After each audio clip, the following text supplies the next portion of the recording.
way, when it comes to offering sacrifice, how do you do that? One, you go to the market and buy the best of ram, animals that are good, animals that are healthy. Then you avoid Tinubu ram. Now, country had you, Allah will understand you. No, nobody is forcing you to do. Nobody is forcing you to do. It's the understanding of the day, of this fear of Allah, that we have to do that. For example, those who are going on hard, 10 million naira. But when I see people going on now, say, wow, people get money. Oh. So people will save money to that quantum of money, and they will go on hard. They will ask them, what did they gain? Well, what they gain cannot be quantified in naira and kobo. They are not even quantified in euro or dollar. It's a bargain, an investment between you and Allah subhanahu wa ta'ala. In Surah to Tawbah, Quran 9, verse 111, Allah said, He exchanged your life and your possession with paradise. That's an intangible market. Paradise you have not seen. You have not felt it. But you already given out your life and your property for that paradise. It's only Allah that can have such kind of a transaction with anybody. Most of us, they are keep money in the bank. You know what we do. If you hear of a story about your bank, what do? You go and transfer. Because you don't even have belief in that bank that cannot collapse. It's only Allah investment that does not collapse. So Allah said, so those who are going on hard, or those who are slaughtering for Eidul Adha, that's the kind of a bargain they are doing. So what does that supposed to mean by application? A Muslim cannot use Bet Niger to buy ram. Yeah, no. I know how to do it. Then you go and bet, and you're very lucky again. You made about 500,000 naira. Then you say this is for ram. Allah will not take it from you, because the money is haram. What is going to come out of it cannot be acceptable to Allah. Now, what's the manner of the prophet's sacrifice?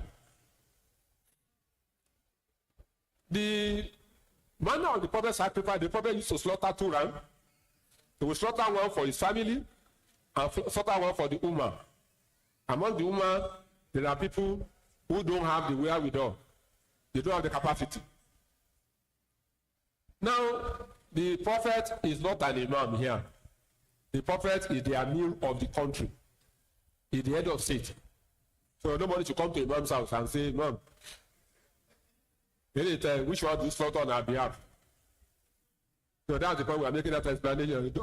Don't go. Adi will say, won't travel, so it won't be available. So the prophet used to do that on behalf of his family and that of the Muslim Ummah. Like I said earlier on, he's the Amir, he's the head of state, he's the commander-in-chief of that particular state. These are, when we say governance and Islam, they are interwoven. People say, politics, siyasa, why do we need it? These are areas where siyasa enter into the religion.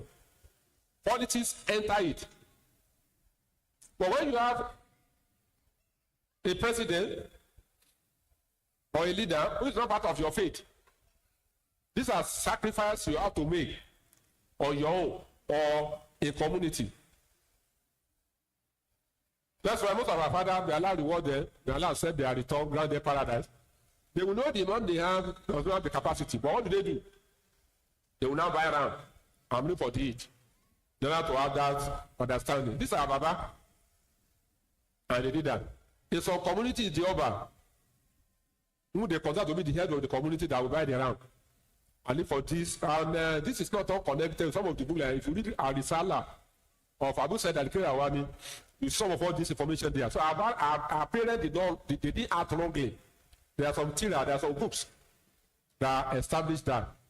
That is why Amir, Emir are considered simultaneously as the Imam in the community of the Muslims. But where we live, we do not have that privilege. Now, when you want to slaughter, there's no special need for slaughtering. More than what we used to slaughter any other. Bismillah, Allahu Akbar. Inna salati wa nusuki wa mu'ayya. There are so many variations. Anyone that you know, Bismillah, Allahu Akbar, not Bismillah Rahman Rahim. You can't put knife in somebody's neck and say Ramon Rohim. There's no Ramon in that thing. Just Bismillah, Allahu Akbar. And that the Prophet also taught us the manner of slaughtering. When you slaughter excellently. If you have 2 rams, you cannot keep the 2 rams side by side. You put the other one at the back. You slaughter this one so that one does not. It's going to die. But don't allow this ram to see the harrowing death. This is Islam. This is the Rahman of Islam.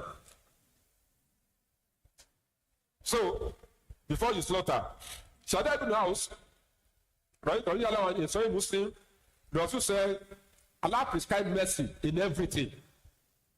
Proficiency and in his hand in everything. If you kill very well. If you slaughter very well. Sharpen your blade, sharpen your knife, and spare the animal from suffering. Spare the animal from suffering. What does that mean? If you are going to use knife, let the knife be sharp. And don't begin to struggle. Some of us will slaughter fowl. And you put it on the ground. You are in the sitting room, the fowl will just come. Doing like hell like this. And come and meet you in the sitting room. Because you didn't do it very well. And some ram can also be slaughtered like that too. When you slaughter like that, you say, please give me water to do. The rest just do it common. And just get up. You have created a problem. So slaughter very well. Let your knife be sharp. And don't allow the knife to be so blunt. They have to struggle to kill the animal. This is the mercy of Islam to the animal. Now, how can a religion that show mercy to animal condone, accept wickedness, cruelty between man and woman, woman and woman? But most of the things we do as Muslims, this is a lesson for all of us. If Islam could prescribe this mercy between human being and animal, we should be able to know that our relationship with one another as man and man, man and woman and woman should be more excellent than this. But the reverse, the opposite is the case. Allah does not need the blood of the animal. Like we said earlier on, Isra to have Quran 22 verse 37. Allah said it does not need the meat. It does not need the blood. It doesn't need it. So you are not offering the meat to Allah. You are not offering the blood to Allah subhanahu wa ta'ala. It is the taqwa. And we have established what is taqwa. In the earlier verse we quoted Isra to heart. So it's the taqwa of your heart that Allah wants you to bring forward. Again, another lesson we learn is that Allah has honored the children of Adam. Allah said, Al-Usrah, Quran 17, verse 70. Allah said he has honored the children of Adam. How many of us ever wonder about this honor? When you want to slaughter an animal, you know that honor that day. Because if not because Allah honor you, how many of us can have an encounter with a ram? A ram. Just one ram. If a ram become mad, will you be able to say where you are? Some of us will go slaughter cow. Have you seen a ferocious, riotous cow that have thrown people away from Okada? Throw you away and then take you up and bring you down. So Allah is the one that has made this animal to be powerless before you. The lesson we learn there is that me and you, we are going to be powerless before Allah on the day of Qiyamah. Allah in Surah to Nisa, Quran 4 verse 87, Allah say, Allah la ilaha illa la yajma'u ila yawm al-qiyamah la rayba fi wa ma zakuna la hadisa. Allah say, Allah, there is no other God beside him. He is the one that will assemble all of us together on the day of Qiyamah. What is the day of Qiyamah? The day of standing up, the day of recompense, the day of reward. Allah said there is no doubt about this day. There is no doubt. No other word could be truer than the one of Allah subhanahu wa ta'ala. So again, this is another lesson for me and you. When you are slaughtering, and after slaughtering the animal, remember there's going to be a day. Allah is not going to slaughter you. But your own case is going to be worse than this. The story, Allah used to say, Yawmul Qiyamah, Allah used Yawmul Azim, a great day. a great day, a day of regret, a day of mushra yawm tagabun. He said that same day, so many names. And in communication, it is said that when an action has so many names for a particular action, it shows emphasis. It shows the importance of it. So if Allah is using many names to describe this day, then it is a great day. May Allah make that easy for me and you. Now, the sacrifice of Eidul Adha, like we said earlier, is one of the rituals of Islam. What's the verdict of it? It is considered to be sunnah or al-muakkada. What does that mean? A sunnah that is emphatic, meaning that if you don't do it, you are not sinning. If you are not doing it, you are unable to do it, you are not sinning. But if you are able and you are not doing it, then you are sinning. It's like somebody who had money to go now and he has not gone. But he has entered plane, he has been to Dubai, he has been to Qatar, he has been to Bahrain. These are neighbors. He has been to US, he has been to Moscow, but he never crossed his meant to perform Hajj. What is the verdict of Islam? They said the person is not better than a Christian. If he died, he should not be buried in the Muslim cemetery. So the same thing applies to this. You have the means, you are not doing it. So no, I don't think I have that kind of a time. I don't think I do that. So it is a sunnah al-muakkada, an emphatic sunnah. If you are able, it is compulsory. If you are unable, then you have the rupture, you have the exception. And like we said earlier on, sacrifice is an act of worship. You can sacrifice things to other things than Allah that can make you to earn the wrath of Allah subhanahu wa ta'ala. This hadith is a Fatih Majid reported by Tawfiq ibn Shihab. According to this, it also said a man entered paradise because of a fly. And a man entered paradise because a man entered hellfire because of a fly. Another man entered paradise because of a fly. Why? Ordinary fly? Yes. They said there were two people going on a road, on a journey. They got to a community, they met the idol worshiper worshiping the idol. They asked them to come and join us. They said, no, we are Muslim, we don't do such thing. They said, we won't allow you to go unless you give us something. If it's a fly, kill it and put. The other one said, it don't matter now. And kill a fly and put on the altar. What has he done? He has participated in that particular act. And that act has led into hellfire. The other man said, I'm not going to do it. Remember the verse. Inna salati wa nusuki wa muhayyaya wa mamati rabbil alamin. My sacrifice is for Allah. So I'm not going to do it. What did they do? They kill it. It became a matter. In essence, every Muslim was very conscious of all these things. There are so many things we do in our culture that we should not do because we are Muslim now. There's what they call Adiyeh now. Don't know how to translate that one. No. But I can explain it. In those days when somebody died, they will slaughter a fowl, go to the backyard, and throw it on top of the house of the person that died. People outside will go and pick it. The boys, you go outside the community, you go and eat that particular fowl. They call it Adiyeh Rana. Meaning that eating of this chicken, you can't eat it without paying your own. People will also eat your own. But that's a ritual, that's a sacrifice. Can a Muslim partake in that?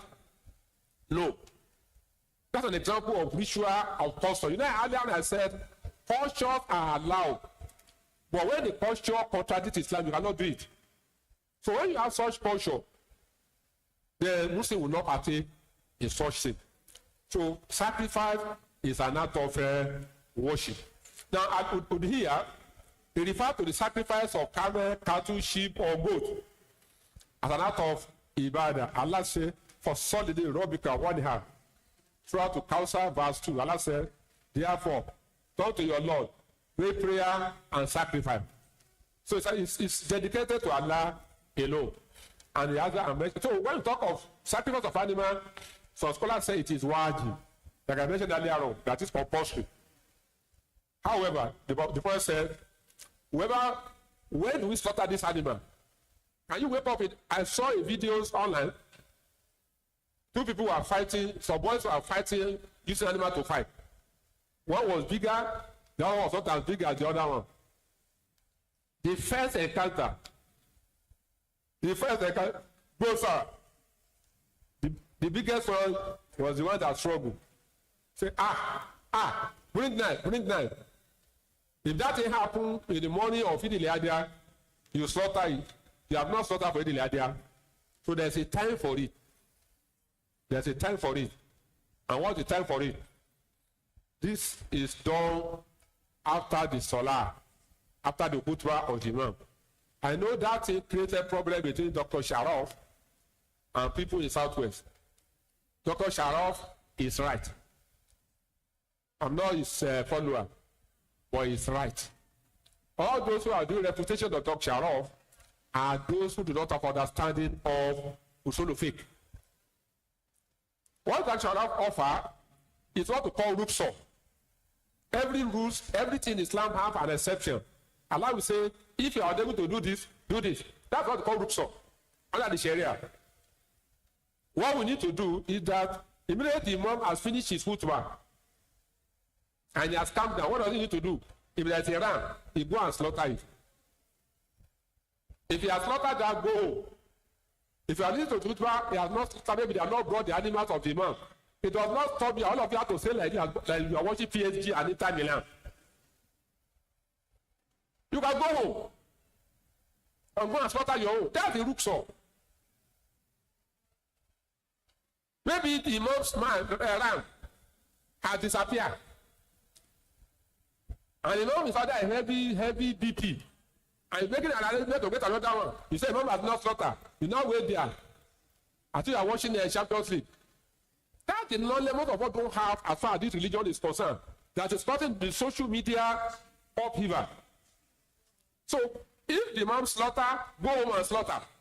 If you have not been able to slaughter for one mushkila, one problem with the other, go home and slaughter. He has prayed, he has done the khutbah. So that it is done. The idea of seeing the knife is not part of it. It's just to show to the crowds. Allah Akbar, he has slaughtered. All these are human effort to make this amplified. It's not part of, there's no Sharia book that's going to say that one. So, the Rasul said, Sallallahu Ta'ala Salam, whoever that slaughter before we pray, let him slaughter another one. So if you are slaughtered before the Salah, do another one. So what we are getting from here is that go to your praying ground, listen to the partake in the 2 rakah, listen to the khutbah, which many of us don't do. We are going to discuss that one later. Many people don't listen to khutbah. Ensure that the Imam has finished everything about the khutbah. Because the khutbah is part of the Salah. Then go home and go and slaughter. Now, in the Muslim of Ahmad ibn Abba, Imam Ahmad also said, whoever can afford, but does not do so, let him not approach our Musalla. You have the means, but you refuse to slaughter. Don't come to our praying ground. Stay away, go to the church, go to the synagogue. That's what it means. Now, what are the conditions for the udhiyah? The animal should have reached a required age. 6 months for a ram, for a lamb. 1 year for a goat. 2 years for a cow. And 5 years for a camel.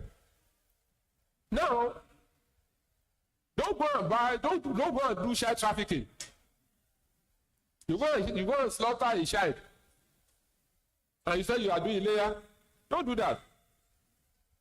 Let this age be confirmed. If you look at some cow now, because cow is very expensive now, 1.something million. Somebody can offer you 500,000 naira. This one is better. Let me go for cow. And the cow is there maybe 2 years. Or 1 year. But it's 1.5 years, maybe 1 to 2 years. Then if you have a camel, if you have camel, it should be 5 years. If you are looking for a cow, it should be 2 years. So let all if you are looking for a goat, it should be 1 year. Then for a ram or a sheep, at least 6 months. This animal grow bigger than the other. That's why these age differences are there. Then the animal should be free of defect. This in a Germany, an animal that has 1 eye. Maybe that's why the price is very low. Say, I do pay for long, I do actually. without Allah, you carry it come home. Or the animal, when you see the animal, you yourself know this animal is sick. It requires to be in ICU. If the animal can take drip, the animal needs some drip. You buy, you say, Emma Funi, chloroquine, start giving chloroquine so it does not die. Don't do that. The animal that is sleeping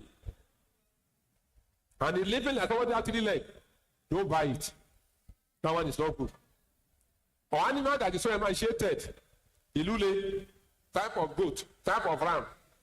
You are saying that this is a Tinubu economy. No, even the goat suffer. Don't buy that one too. So these are the things you need to look at in the animals you are buying. What does that supposed to mean? Allah is Allah. It's Allah. He decides the best from us. And we are saying it's an act of worship. You are worshiping Allah. You want something in return from Allah. So you have to give your best. In a household, in a family, a sheep is enough. A ram is enough. If the wife has money, which they should have, the wife can also slaughter. We enter parallel together. If you have the money, slaughter. Don't say, our husband is only slaughtering. Compliment the husband, slaughter your own, so that I can go to get your reward. However, one is enough for the family. Then, a cow or a camel, by about seven people should join hands together. The reward of somebody slaughter a ram is higher than 7 people joining hands to buy a ram or to buy a cow. I repeat, the reward of somebody who slaughter a ram is higher than when 7 people join hands together to buy a camel or a cow. Does that make sense? Does that make sense? It does. It makes sense.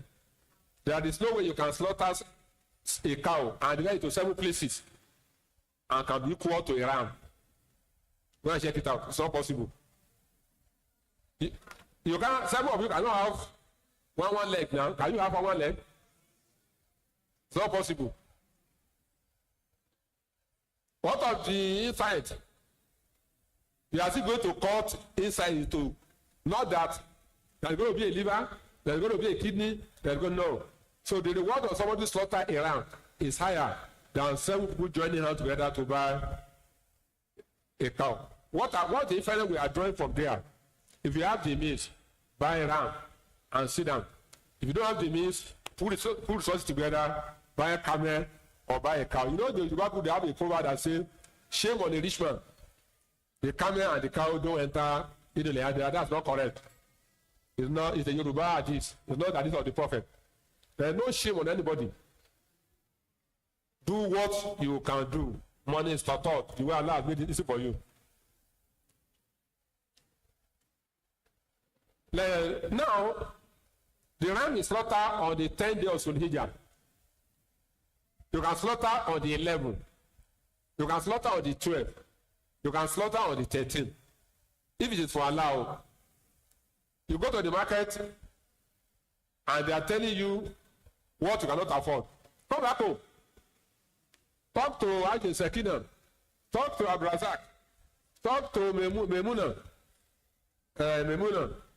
Isbiru. Sobru. We are going to slaughter. Well, not today. Daddy, when?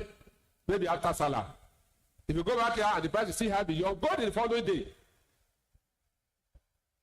So you can see, these are called the rooks of Islam.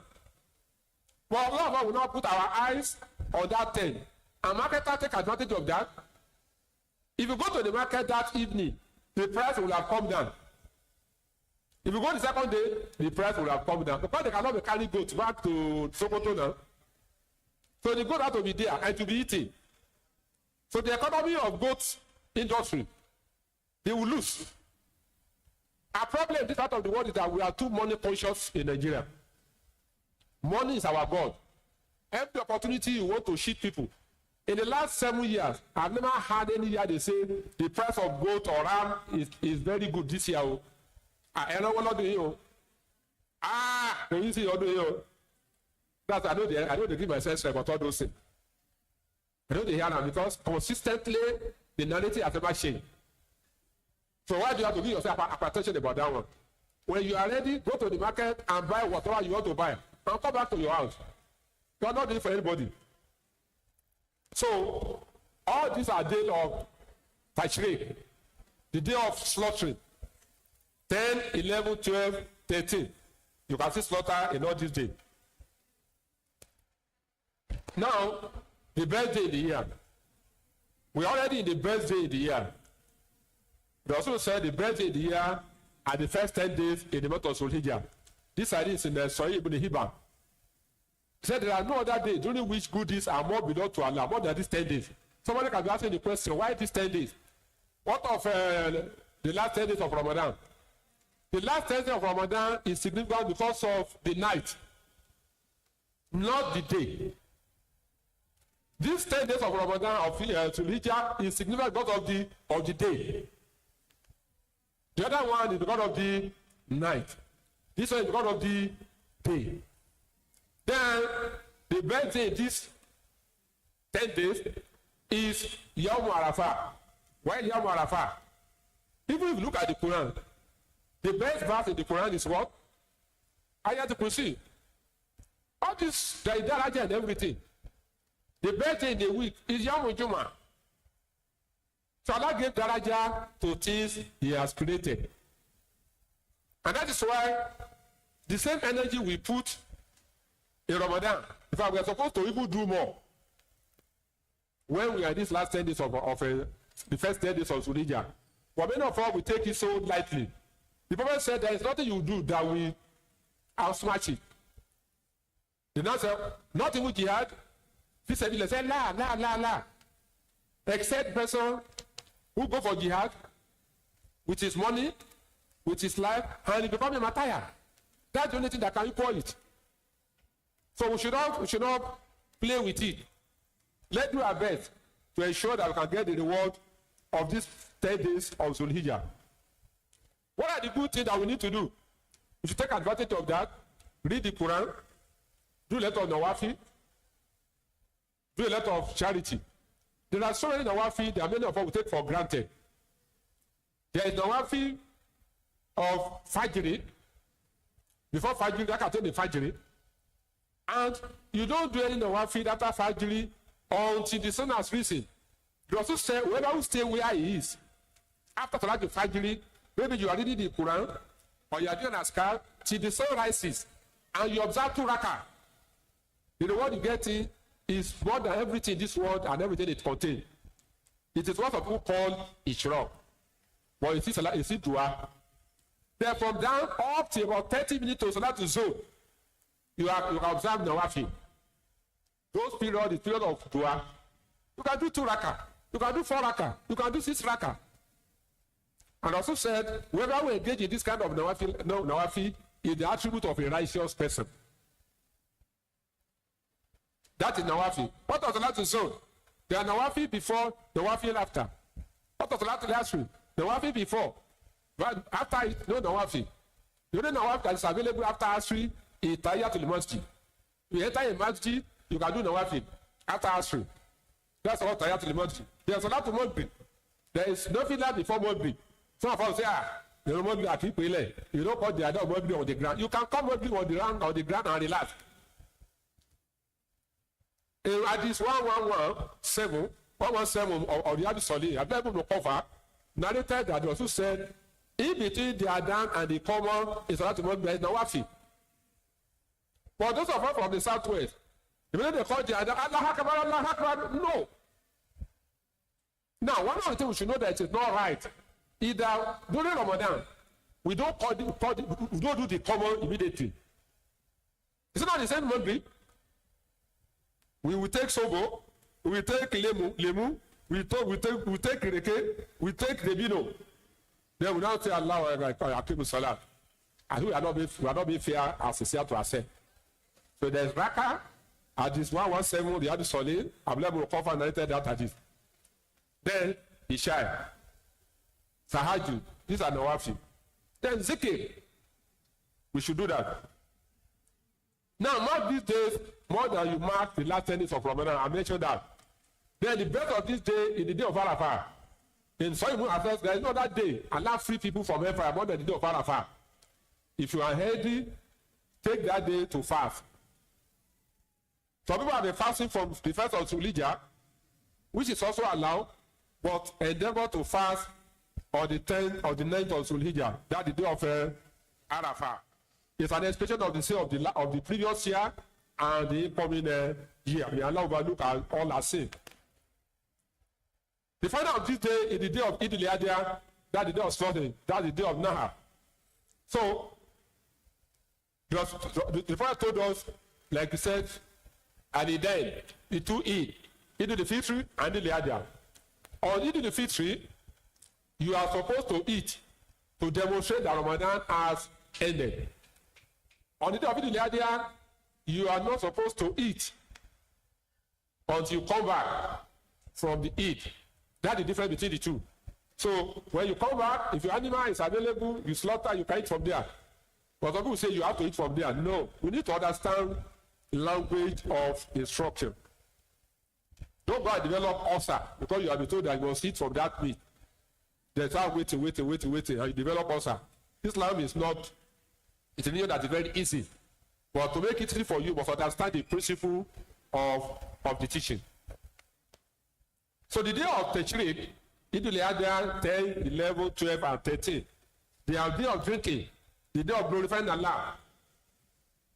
And what are the glorification you do? Allahu Akbar, Allahu Akbar, La ilaha illallah, Allahu Akbar, Allahu Akbar.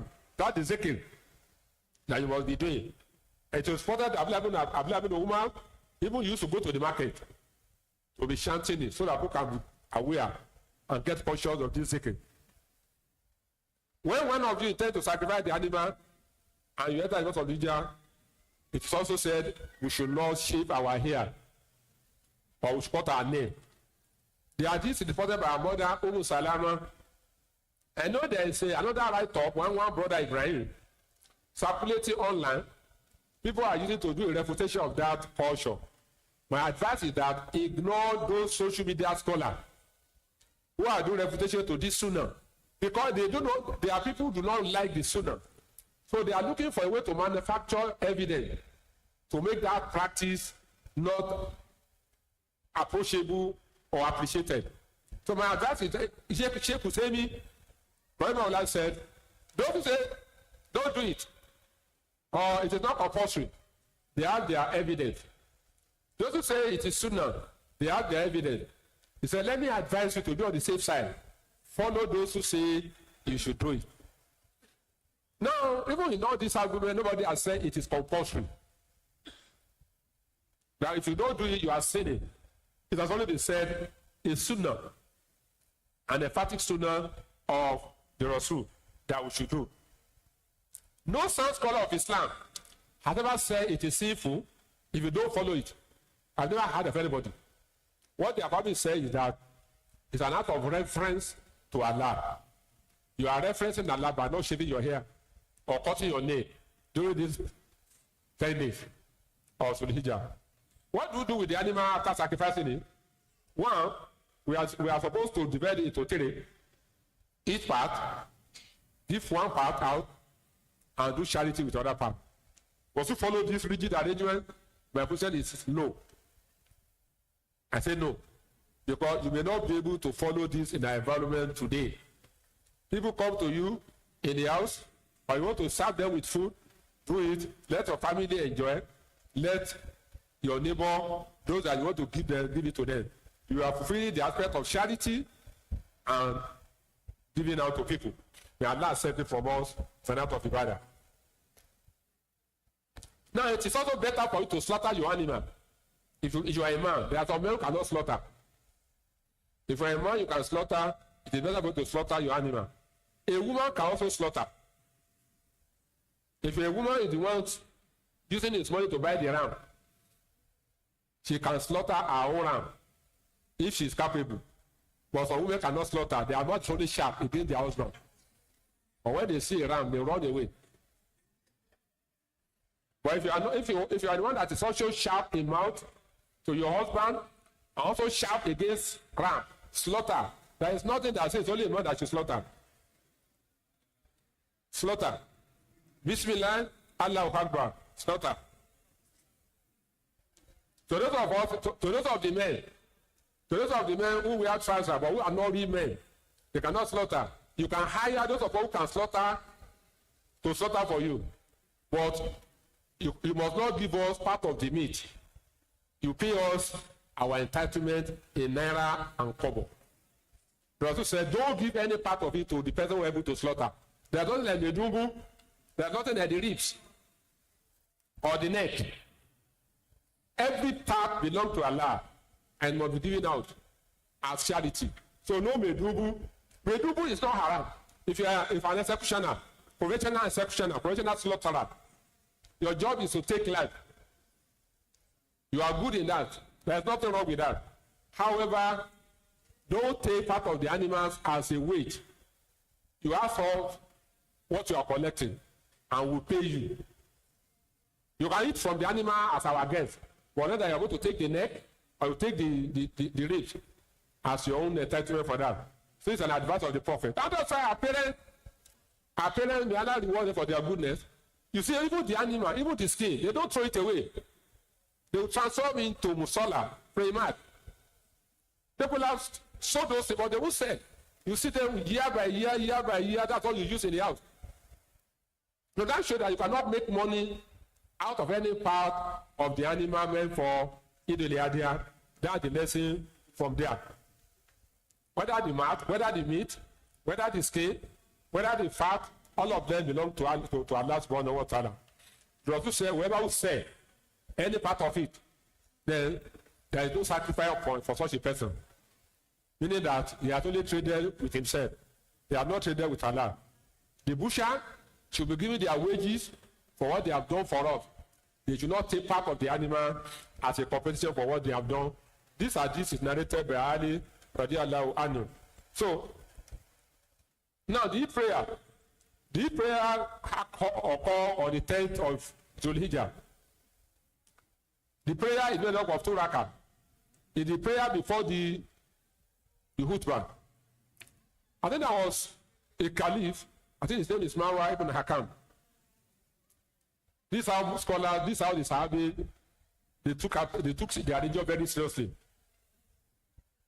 They wanted to observe one of the Eid, whether Eid al-Fitr or Eid al-Adha, and the Khalifa started the khutbah first.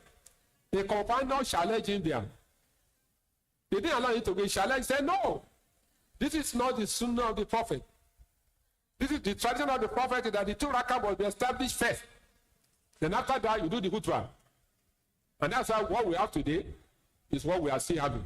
Assuming that Khalifa was not challenged, some people will have been quoting it too. We can do it like this. Now, after what he did it. That's how people struggle to preserve what we have today. And that's why it's our contribution as a Muslim to also preserve it. To help to preserve it. Christianity is having a problem today because their ideology has not been preserved. When they go for a meeting in Rome, they will make alteration. When they go to a meeting in Casablanca, they will make alteration. They go to London, they make alteration. And they have altered almost everything. And that is what somebody said, you cannot reform Islam. If the Muslims that need to be reformed, you can't reform Islam. Are you going to reform 5-day prayer? Are you going to reform Salah or fasting? Are you going to reform Hajj? So what are you going to reform? So Islam cannot be reformed. It is Muslims that they need to reform themselves to conform with the teachings of Islam. But the Christians are the ones reforming Christianity to conform with their own what they want. That's why gay marriage became acceptable, lesbian became acceptable, anything became acceptable. As long as they don't like it, then it becomes part of Christianity. We thank Allah for the gift of Islam on only one of them. So it is 2 rakah, and after the 2 rakah, the Imam rise up for the khutbah. The takbir in the first rakah is 7. Then the second rakah, it is 5. If you meet the rakah, the takbir has been done. Before you join the rakah, you don't need to search Allah Akbar, Allah Akbar, Allah Akbar. No. You join the Imam wherever you have met the Imam in the Salah. And you are okay with that. Again, there is no nawafil on each ground. You don't come to this ground and say, let me do nawafil. After all, they say we should do it, we should do dua or Ichiro. No. However, if the Salah is observed in the masjid, then you can do Tahiyyat to the masjid. If the prayer is being done inside the masjid, then you can do Tahiyyat to the masjid. But if you are doing a musalla in an open place, you just sit down and do the azkar that is being done. That is the difference between a musalla and a masjid. You can pray in the masjid if that's the convenience that you have. If that is the available space, especially during those rain, we have rain in Port Harcourt almost every day. You can do it in there. If you go to London, I'm not sure they have that pleasure of having an open ground they can use, just like we do in Nigeria. So that is, as soon as Islam has said, don't compulsory, open field. What will happen to those people? That's how egalitarian, inclusive Islam is. It's an inclusive faith that considers the various shades, the various conditions of humanity. That's why we call it the Commonwealth of Islam. Now, women and the attendance in the Eid. One of the greatest disservice we have done to women in Islam is not allowing them to come to the masjid. They will say women should not come to the masjid. And because of that, that is extended to Eidul Adha and Eidul Fitr. But that's not correct. Women are encouraged to come to the praying ground. Even when you are doing your menses, you are encouraged to come to the praying ground. What you don't do is that you don't observe Salah. You stay at the back. But it's a day of joy, celebration. Women with no hijab, their friends should gather hijab and give to them to make them to be able to participate in the prayer. Then on that day, you take ghusl, bath, ritual bath. The ritual bath is not a complicated, it's just ordinary bath. Start from your head, do ablution before, then start from your head down to the toe and wash. If you have shower, use shower. Don't say shower and ghusl don't go together, they go together. In fact, they are very lively. So use your shower and bath. Then put on the best of your cloth. Doesn't mean you have to go and buy cloth. The one you have, go and wash it. Look for a good starch. If it requires starch, iron it very well. There is no iron, pack it and put under the pillow and sleep on it for 3 days.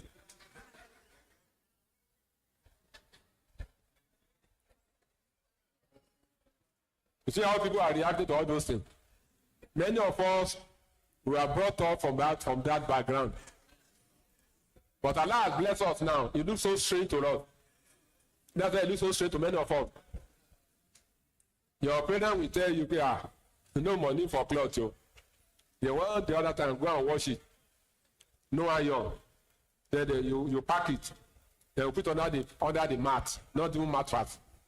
Then you be sleeping. You want your sleep to even be longer so that they can stretch. May Allah reward their parents. May Allah reward their parents. That was their capacity. They love us. They love us. Those of us we are giving our best to our children now. Do they really love us? So it's just an entitlement mentality. Your parents know that they don't have, but you see that they don't have. About they make you to believe that what you are being offered is not bad after all. Now you enjoy it.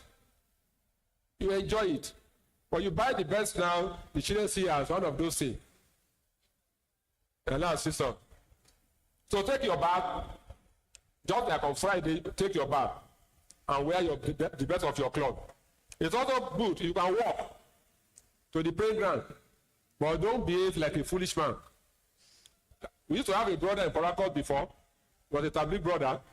He used to walk from Obigbo to Ajib, maybe a doctor's friend that time. Sir.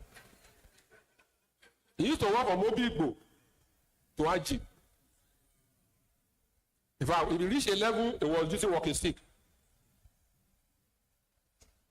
Obigbo. He served in this town. He used to be Alhaji Isaac contemporary as copper. Because when people don't have knowledge of Islam, and for you get some preaching, you want to implement it. One day, He said we should walk to the Eid praying ground. So be similar. Before he reached the age of 35, he already developed arthritis in his leg. Because he has overstretched the leg. So if you have good car, please drive your good car to the Eid. Don't bother your wife and your children that they say we should walk to the praying ground. Then, among the Sunnah, if you take this road, while coming back, you can take another road. That is where there is no hold up. Where there is no hold up. So these are our things. We need to explain some of it to ourselves. You are going from Rumola, you get to Rumola, the place is so stuck. They said we should follow this road. You will miss this order, and at the end of the day, you blame yourself. Islam is about being reasonable and being smart in our decision. Then, what is it? The takbir. We have taught the takbir. Allahu Akbar, Allahu Akbar. La ilaha illallah. Allahu Akbar, Allahu Akbar. Walillahi alhamd. That is the takbir from home up to the praying ground until you come back. That is the takbir we should be doing. And we should have been doing it by now. Then we should congratulate ourselves. Some people say it is bid'ah. It's not bid'ah. You can congratulate yourself for it. May Allah accept from us and from you. If you don't know that one, say Eidul Mubarak. There is nothing bid'ah in it. Greet yourself, congratulate yourself. May Allah accept from us and from you. Again, what are the warning? Warning for the Eid. Number one, mixing of men and women, even in a prayer place. A woman is here, a man is here. Allah is Akbar together. But it's not proper. Those of us who are in charge of masjid or musalla, we should make sure that men and women are not intermingling. It's an act of ibadah, and must be seen to follow the principle of Islam. There is separation between men and women. Men of our women don't use their hijab. That day is remove all headdresses. Remove headdresses. That's not fair. That's a slogan in NYC. It's not a slogan for Eidul Adha, Eidul Fitri. Our women will not use hijab because they want us to see the sackcloth paint and the mascara and the jewelry they have acquired, whether it's Italian or it is not Italian or it is Indian or it is even from Kano. Please use your hijab. Don't flaunt your adornment. And husband, if you are going out with a wife that does that and you did not see anything wrong, you are the man that has problem. Oh. You are not a man. You are just wearing trousers. Tell her that I know you are not wearing, but today is different. Why are you not wearing hijab? Yeah, but I'm not used to it. You should be used to it. Get annoyed for the first time.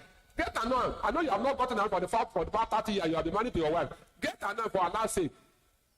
But you already know that you cannot get annoyed, and that's why the problem continues. Then don't say what we need is zikr. How to make the act of Eidul Adha acceptable to Allah? What do we do? Number one, love of Allah alone. We are not doing it for our family. We are not doing it for our country. We are doing it for Allah. Allah in Surah Al-Baqarah, Quran 2 verse 1-6, Allah said, وَالَّذِينَ آمَنُوا أَشَّدُ بَعْدِ اللَّهِ. Those who believe in Allah, they love Allah more than any other thing. So you are doing it for Allah alone. You buy the ram for the love of Allah. Don't buy because you need to please your wives and your children. Don't do that. Number two, remember Allah in everything you are doing. You are buying it, you are slaughtering it, you are sharing it, you are going to the praying ground. Remembrance of Allah should be the upper. Allah said, "Fast, so Al-Baqarah verse 152. Allah said, remember me and I will remember you. Be grateful to Allah. Don't be an ungrateful person to Allah. We celebrated with many friends last year, but they are no more today. One of us died on Friday here, early in the morning. And I know we'll have had expectation that this year eat. In the last 2 months, at least I've lost 2 friends. Courtesy of diabetes complication. So please, remember Allah. Many are in serious indebtedness. Now, some people are owing. They are not even thinking of Eidul Adha. Creditors are now allowing them to rent. But you are not owing anybody. If you decide to buy cloth, thank Allah. If you cannot slaughter ram, slaughter bread, slaughter fish, slaughter palm, they are slaughtering you and eat. Again, many are struggling with their health. They are not even aware of Eidul Adha coming. They are Muslim like us, but they are in the hospital. They don't even know the date of Eidul Adha. You are not like that. Why must you not remember Allah? Number 3, be grateful and humble. There is no show off in the art of Ibadah. Allah says, Kulinama Basharu Mislukum you are Elijah. I don't like the wife of a kind of Julie Crowd, Fali Amala Solia, Walla, you should be bad at Robbie Ada. It's right to carve verse 110. Whoever will have a hope of meeting Allah, let him not have partners in the worship of Allah. So don't do show off.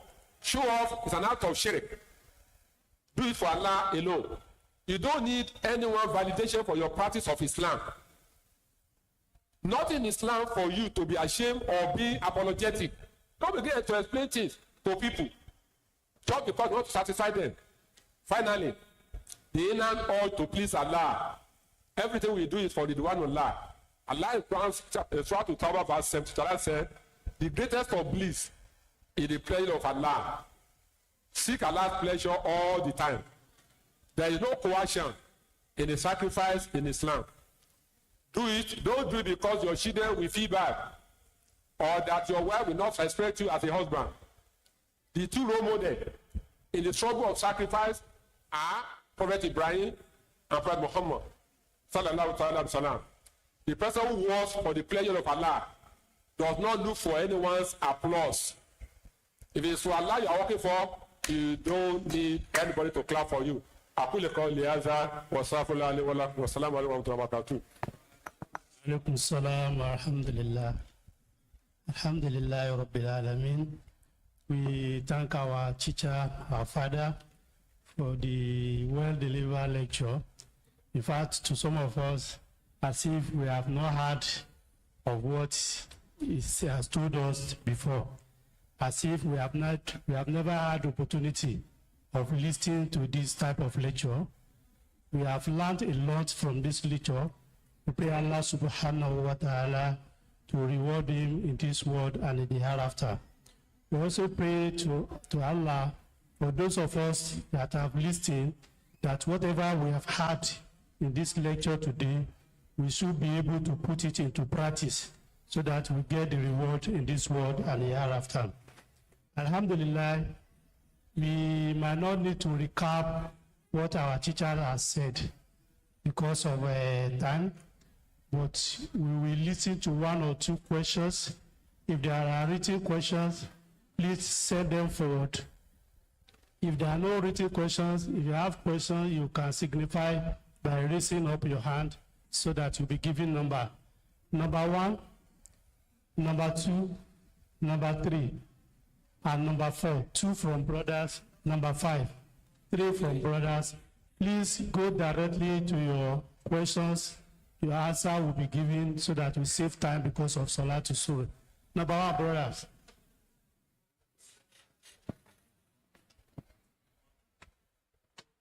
Assalamu alaikum.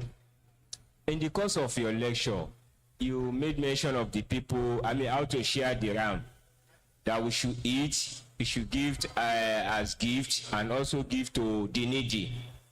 What if this person that come to slaughter ram for you happen to belong to somebody you see as a needy?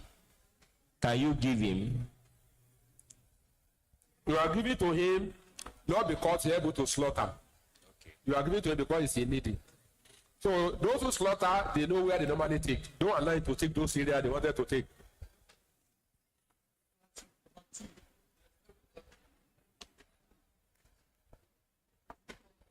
Assalamu alaikum. Sir, how old was Ismail when Allah instructed Ibrahim to sacrifice him, that sacrifice? The word Gulam should be around 40 years. When the word Gulam is used in the Quran, it's around 40 years. Sorry, what to say? The question is idea of people coming to eat, perhaps they come late, and they will form another Jama'ah after the Imam must have prayed the Eid. Is it proper? Because I was trying to ask that, would they do their own khutbah too? I don't know whether the best thing would have been to just go home and thank Allah for missing it for that year, and next year they prepare to come early. So I don't know what you see to that, Imam sir. Then on the issue of the killing of a single ram, better than cow, Imam, I must confess to you, I've seen a cow that when you share the meat, what you get is bigger than a ram. I've witnessed it. Yes, ma'am. Now, I've seen it practically. So you have not answered the question. If 7 people share it, yes, to 7 people. Are the 7 go to have 4 legs? The share. Are they going to have 4 legs?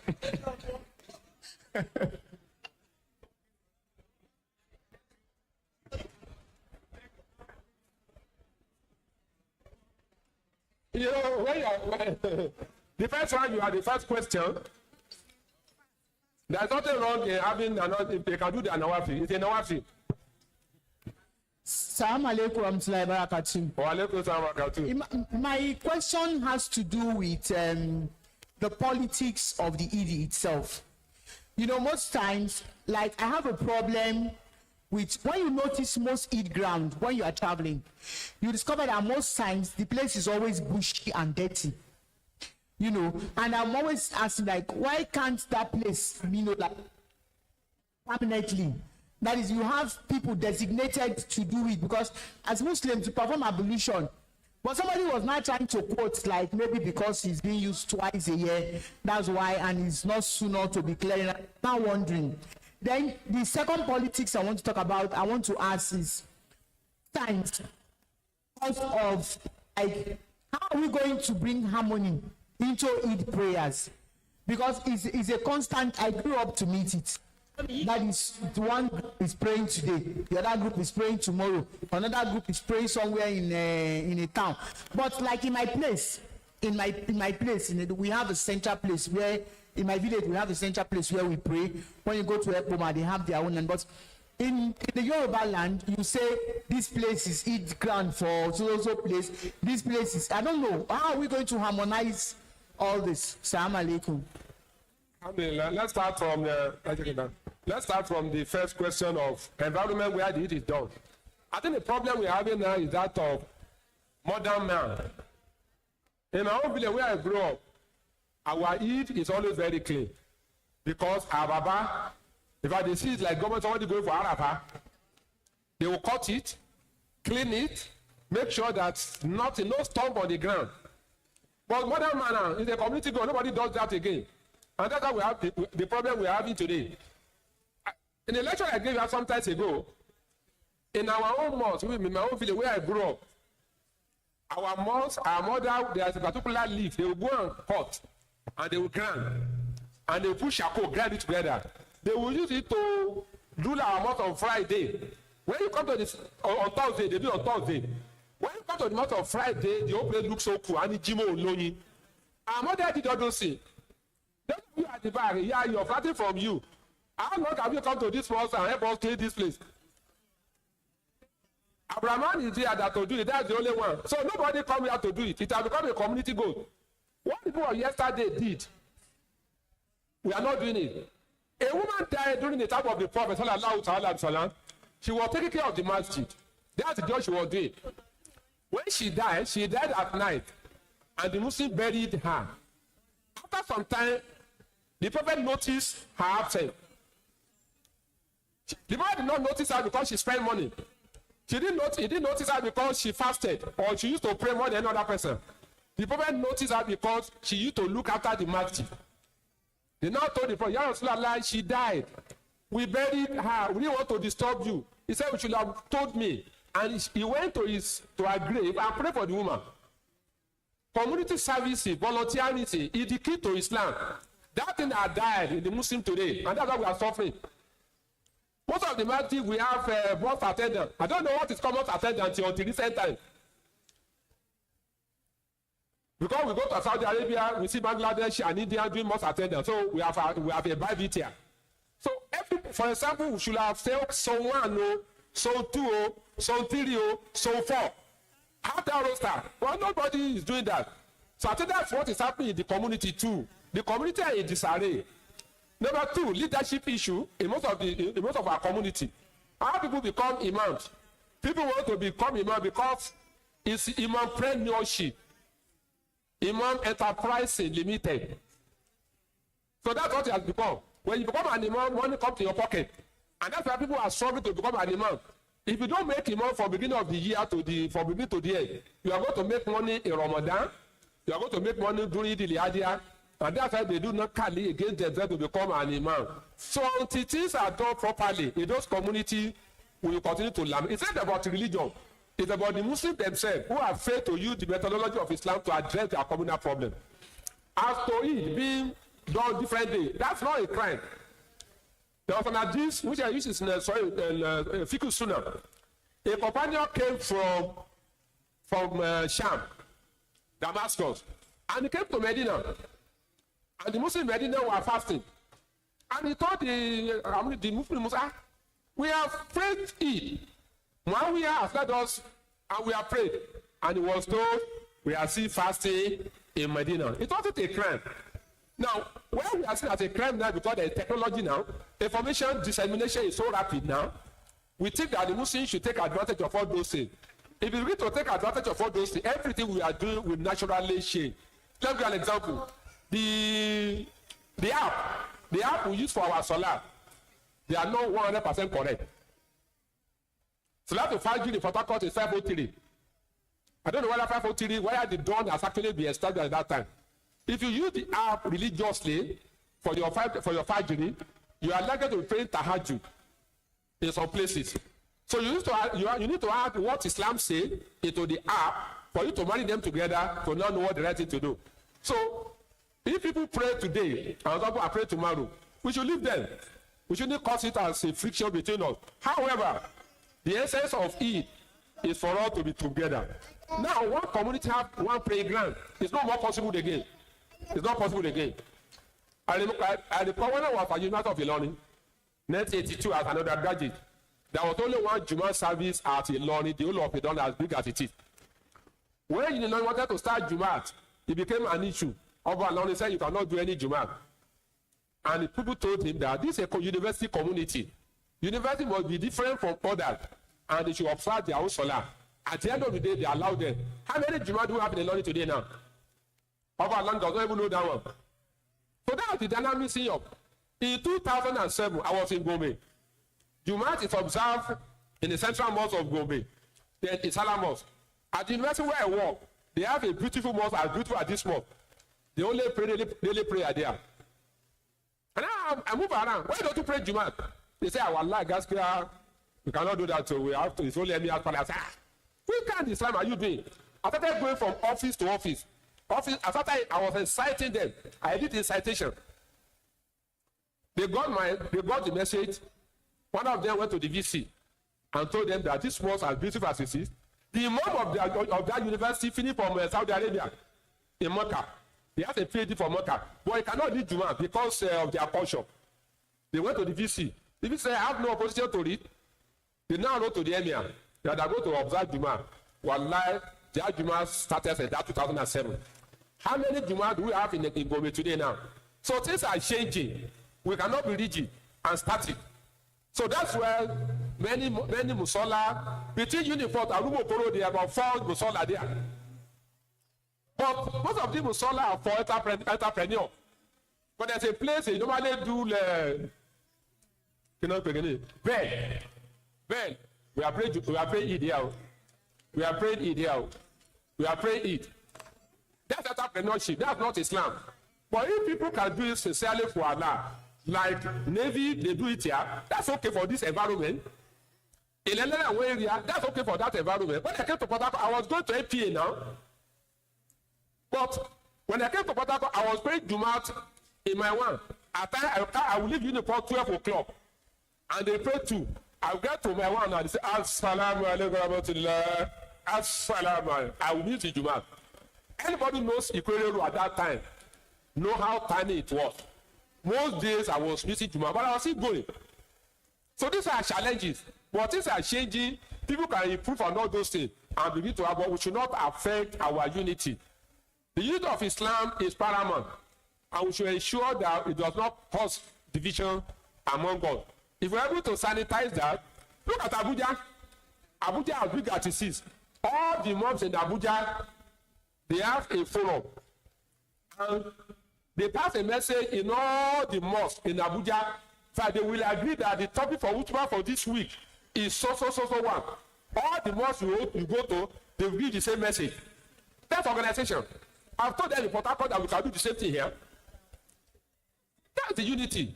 Well, we can have as many, but let the imams, let them come together, interact, and defend Islam wherever it is. Wallahu alam. Asalamu alaikum warahmatullahi wabarakatuh. My question is about my family of birth. I'm from a Christian home. Whenever I visit my family house, it is decorated with the image of Jesus Christ and Mary. So I find it difficult to pray. And whenever I pray, the Kaaba face is placed with the image of Jesus Christ and that of Mary in the parlor. And then even in the room, there are chaplets and all that. So at that point, I feel like if I pray, I'm bound down to that image. So what do I do? Should I stop visiting my family home, or what should I do, sir? Do your salat there, don't bother. Do your salat. All those say they don't affect the validity of your salat. They don't. Don't cause you are not praying. Your intention precedes the action you want to do. Your intention is to observe salat to show, or salat to asri. And they are putting don't say they are wood, they are just wood, They have no significance. Because there is time for salat. The principle of salat is that in Zakarawa Kodara, when salat comes, you must observe it. So when the time is established, observe your salat and leave whatever decoration they have there and observe. Allah is going to accept it. If you go and cover it, they say, hey, Asobe, we said this Muslim, they are fanatic. You are giving yourself exposure by doing that. Then your family is your family. Islam established family tie. You cannot cut off from family for any reason. Even when they are idol worshippers, you must continue to do good to them. This morning I watched a film or a video on Facebook. That woman should be about 80-something years or 90. She's about to die. An American lady. Her daughter was giving her kalima. They put this in her nose, her mouth. He said, Mommy, do you like to accept Islam finally? The woman said, yes, I want to be a Muslim now. Say after me, I shall do. The woman was finding it difficult to say it. I feel so happy for that woman. She can't be less than 80-something to 90. A Muslim daughter who have been patiently with this mother, who have been good to this mother because Islam says it should be good. And the mother is not accepting shahada from her. How is it going to feel? There's also a case of a woman who brought her mom, her sister, everything according to plan things to accept Islam. If she had been one step today, they won't follow her to become Muslim. So those of you are coming from a Muslim home, I remember that this. Rasul said, any Christian or a Jew who hear of my name and believe in me is going to have double reward. The double reward is that they believe in Isa, they now believe in Muhammad. Allah is going to grant their double reward. For coming from a Christian background, now coming to Islam, I think the hadith should be applied to you too. So take advantage of this hadith, be good to those people, and let's see what Allah is going to do with you. You can be the only person in that family. If Allah wish, all of them can become Muslim because of you. So don't bother about all those decorations. That they even allow you to observe Salah there. I congratulate them, I greet them, I thank them, I appreciate them for what they are doing for you. Don't take advantage, don't take them for granted. Reciprocate, and Allah is going to grant your reward. Allah will accept your Salah for you. One of our sisters is, let's pause. One of our sisters is having a surgery today. We place it on the platform. Pray Allah to make the surgery to be a successful one. May Allah make it to be a successful one. Whatever they are going to do to her, may Allah make it to be a successful one. Grant the knowledge and the wisdom for the doctor. Whatever medicine they are going to give to her, let it be useful to our body. Let's join us throughout the Fatiha.